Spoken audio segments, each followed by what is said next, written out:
এই সংসারে যেই পুরুষ থাকুক না কেন, তারা জন্ম নেন মায়ের গর্ভ থেকে।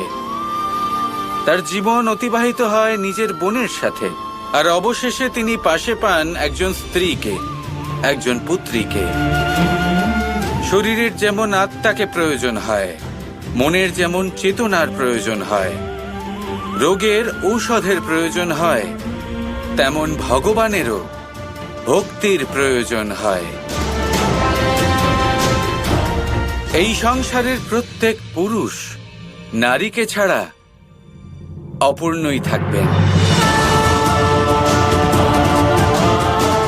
সেই জন্যই তো শিবের পূর্বে গৌরী, রামের পূর্বে সীতা মায়ের এবং নারায়ণের পূর্বে লক্ষ্মীর নাম নেওয়া হয়।